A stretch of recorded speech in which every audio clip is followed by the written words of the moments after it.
اعوذ باللہ من الشیطان الرجیم بسم اللہ الرحمن الرحیم رب اشرح لی صدری ویسر لی امری واحلل عقدۃ من لسانی یفقہوا قولی رب یسر ولا تعسر وتمم بالخیر اللہم لا سہل الا ما جعلتہ سہلا وانت تجعل الحزن اذا شئت سہلا رب زدنی علما رب زدنی علما رب زدنی علما آمین یا رب العالمین۔ آج ہم اللہ کی توفیق اور اس کے خاص فضل و کرم سے سورہ آل عمران کی آیت نمبر 26 سے انورڈ دیکھیں گے انشاءاللہ۔ اللہ کا شکر کہ اس نے ہمیں توفیق اور ہمت اور فہم دی، اور اس کے ساتھ ساتھ ہمیں اس بات کی توفیق ملی کہ ہم صبح کا آغاز اس کے پاک کلام سے کر سکیں۔ اللہ تعالیٰ سے دعا ہے کہ ہم جو پڑھیں، جو سنیں، جو ہمارے کانوں میں آئے وہ ہمارے دلوں میں بھی اترے، اور اللہ تعالیٰ ہمارے اعمال میں بھی اس طرح کی اصلاح جو ہے وہ ہم پیدا کر سکیں۔ آمین یا رب العالمین۔ تو بڑھتے ہیں آج کا جو سبق ہے اس کی طرف۔ آیت نمبر 26 سے ہم نے پڑھنا ہے آج انشاءاللہ۔ اس سے پہلے جو کل 3-4 آیات دیکھی تھیں، ان کی جو مختصر الفاظ جو ہیں وہ اس طرح سے آیت نمبر 21 سے لے کے 24-25 تک کل دیکھا تھا۔ تو آیت نمبر 21 میں اللہ تعالیٰ نے کہا کہ وہ لوگ جو کفر کرتے ہیں اور جنہوں نے ناحق اپنے نبیوں کو قتل کیا، اور ان کے ساتھ ان لوگوں کو بھی قتل کیا جو حق پر قائم رہنے والے یا عدل کے ساتھ مطلب کھڑے ہونے والے تھے، ان کے لیے ایک دردناک عذاب کی بشارت طنز کے طور پر یہاں پر، یعنی کہ ایک دردناک عذاب کی وارننگ ان لوگوں کے لیے ہے۔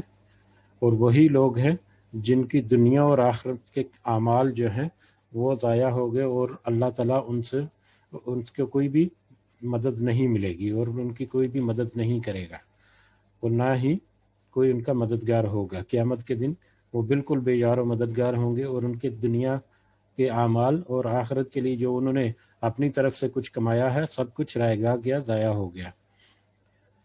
پھر آپ صلی اللہ علیہ وسلم سے کہا گیا کہ کیا آپ نے نہیں دیکھا ان لوگوں کو جن کے پاس کتاب کا کچھ حصہ یا کتاب جو ہے وہ آ گئی، ان میں سے کچھ جو ہیں انہوں نے تو اللہ کے حکم کی تعمیل کی، لیکن کچھ لوگ جو ہیں وہ منہ پھیر لیا۔ ایک فریق ان میں سے اس نے ان سے منہ پھیر لیا، اور جنہوں نے ان سے منہ پھیر لیا وہ کیوں منہ پھیر لیا؟ کیونکہ وہ سمجھتے تھے کہ وہ آج بھی مسلمانوں میں بھی ایسا ہے کہ وہ سمجھتے ہیں کہ ان کو تو آگ قیامت کے دن ان کو آج جو ہے وہ کچھ ہی دن چھوئے گی۔ تو اس کی وجہ یہ ہے کہ ان کے جو مطلب غلط قسم کی انڈرسٹینڈنگز ہیں ان کے دین کی یا ان کی شریعت کی یا قرآن کی یا ان کی کتابوں کی، تو وہ غلط انڈرسٹینڈنگز لے کے ایک دھوکے میں ہیں۔ وہ سب انہوں نے اپنے آپ کو ہی دراصل ایک دھوکہ دیا ہوا ہے۔ پھر کیسا حال ہوگا جب ہم ان کو جمع کریں گے قیامت کے دن جس میں کوئی شک نہیں، اور اس دن ہر نفس کو، ہر ایک کو پورا بدلہ دیا جائے گا، اور جو اس نے اس دنیا میں کمایا اس کو پورا اس کا حساب جو ہے وہ دیا جائے گا، اس کا ملے گا، اور کسی کے ساتھ ظلم نہیں کیا جائے گا۔ وہاں پر انصاف ہوگا، انصاف کا دن، اور اس انصاف کا مطلب یہ ہے کہ جس کا جو حق بنتا ہے اس کو وہ مل جائے، اور اگر کسی نے اچھے اعمال کیے ہیں تو یقیناً اس کو اس کا بدلہ جنت کی صورت میں ملے گا، اور اگر کسی کے اعمال جو ہیں وہ برے ہیں تو انصاف کا تقاضا یہ ہے کہ اس کو سزا بھی ملے گی۔ تو اللہ تعالیٰ ہمیں ان نیک بندوں میں شامل رکھے جن کا آخرت میں حساب جو ہے وہ آسانی سے ہو جائے، اور اللہ تعالیٰ ہمیں جنت الفردوس میں اعلیٰ مقام جو ہے ہم سب کو اور ہمارے جاننے والے اور جتنے مسلمان ہیں سب کو عطا کرے۔ آمین یا رب العالمین۔ بڑھتے ہیں اگلی آیت کی طرف، آیت نمبر 26۔ کل کہہ دیجیے، آپ صلی اللہ علیہ وسلم سے یہاں پر کہا جا رہا ہے کہ آپ کہہ دیں ان کو، اللہم، اے اللہ، مالک الملکی، ملک کے مالک یا بادشاہت کے مالک. ملک جو ہے، ملک بادشاہت کو کہتے ہیں، بادشاہی، حکومت، حکومت، تختہ، کرسی. ٹھیک ہے، بادشاہت کے مالک، مالک ملک کے مالک یا بادشاہت کے مالک. تو ہی دیتا ہے الملک، بادشاہی، من تشاء، جسے تو چاہتا ہے. تو ہی دیتا ہے بادشاہی جسے تو چاہتا ہے. وتنزع، اور چھین لیتا ہے الملک، بادشاہی، ممن تشاء، جس سے تو چاہتا ہے. جس کو تو چاہتا ہے بادشاہت عطا کرتا ہے، اور جس سے تو چاہتا ہے وہ بادشاہی جو وہ چھین لیتا ہے. وتعز، اور تو عزت دیتا ہے، من تشاء، جسے تو چاہتا ہے. وتذل، اور تو ذلیل کرتا ہے، من تشاء، جسے تو چاہتا ہے. اب آیت کے یہ پہلے دو حصے جو ہیں، اس میں اللہ تعالیٰ کے جو کبریائی، اس کی بڑائی، اس کی بزرگی، اس کی جو وسعت ہے، اس کی طاقت کی وسعت، اس کی بہت ساری آیات یا بہت ساری نشانیاں جو ہیں پچھلی آیات میں، سورہ بقرہ میں بھی اور سورہ آل عمران کے اس سے پہلے والی کچھ آیات میں بھی ہم نے دیکھی. اس کی کبریائی اور اس کی بڑائی کی ایک اور جھلک جو ہے وہ اس آیت میں، اور اس سے آگے بھی ملے گی انشاءاللہ.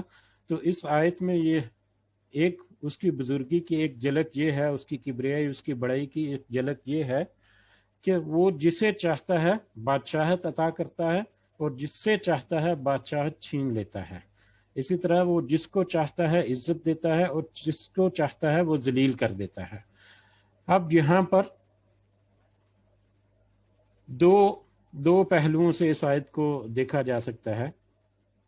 ایک پہلو تو یہ ہے کہ اس سے پہلے کی امت، یعنی نبی کریم صلی اللہ علیہ وسلم سے پہلے جو یہود و نصارہ تھے، یا بنی اسرائیل جو خاص طر، یا ان سے پہلے محمد صلی اللہ علیہ وسلم سے پہلے جو نبی اور جو رسول اور جو ادیان ہے، اب ان کے پاس کتابیں آئیں، ان کے پاس رسول آئے، ان کے پاس ہدایت آئی، ان کے پاس پیغمبر آئے جنہوں نے ہر چیز حق کو اور گمراہی کو واضح طور پر کھول کر بیان کر دیا. سچ سارا کچھ جو ہے وہ سامنے رکھ دیا. اس کے باوجود انہوں نے اعراض کیا، اس کے باوجود انہوں نے تکذیب کی. پچھلی آیات میں ہم نے پڑھا کہ اس کے باوجود انہوں نے اپنے نبیوں کو قتل کیا، اور ان لوگوں کو بھی قتل کیا جو حق پر کھڑے رہتے تھے.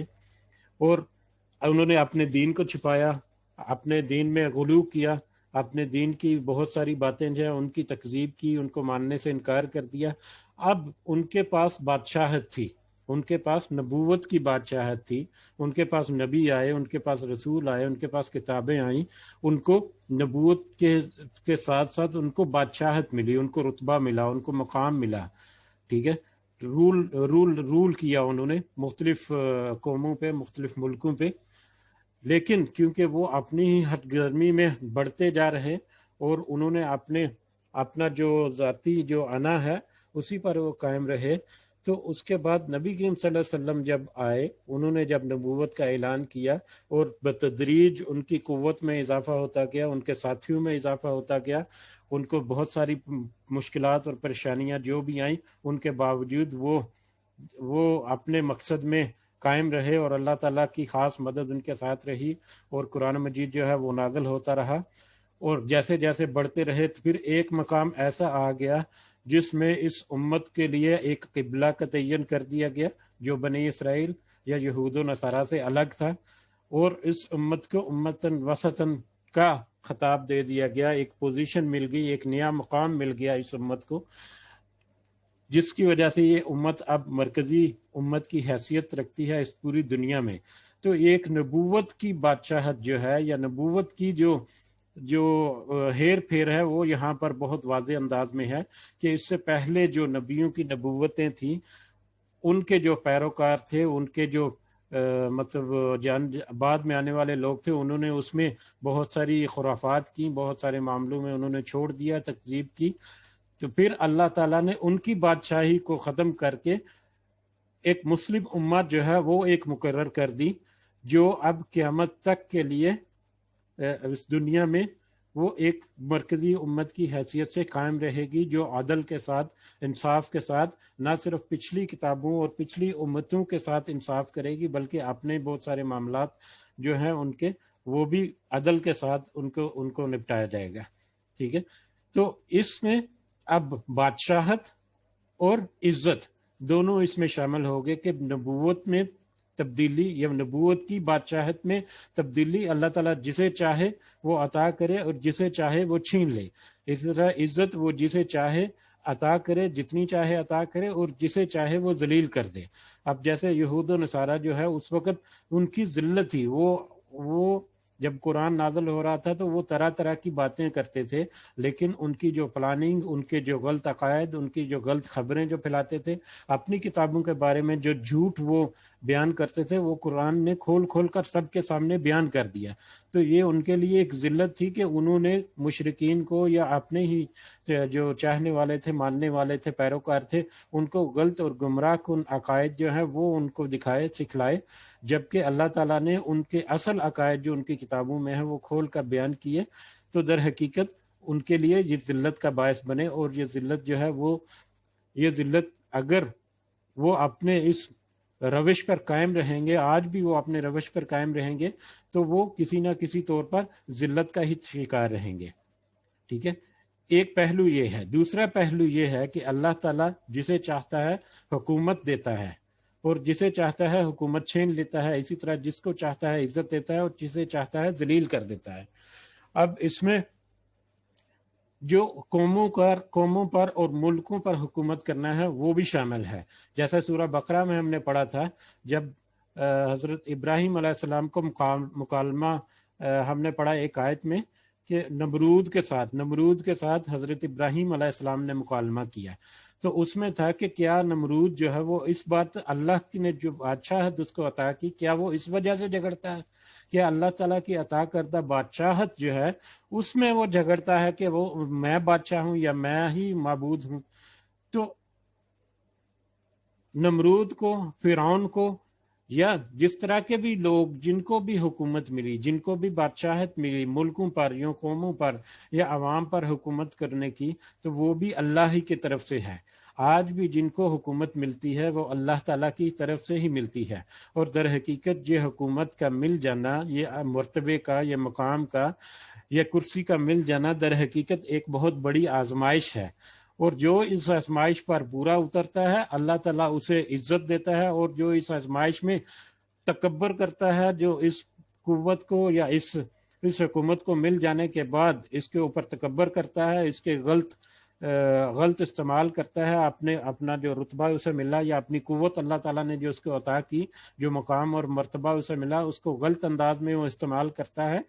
کرپشن ہو گئی، یا ناانصافی ہو گئی، یا قتل و غارت ہو گئی، یا باطل کا ساتھ دینا، یا جس طرح کے بھی معاملات ہیں، تو یقیناً وہ گمراہ ہوئے، اور پھر ان کے جو جگہ پہ دوسرے بادشاہ جو ہیں وہ بھی مسلط ہو سکتے ہیں. تو یہ آیت جو ہے یہ معنی کے اعتبار سے بہت وسیع معنی رکھتی ہے.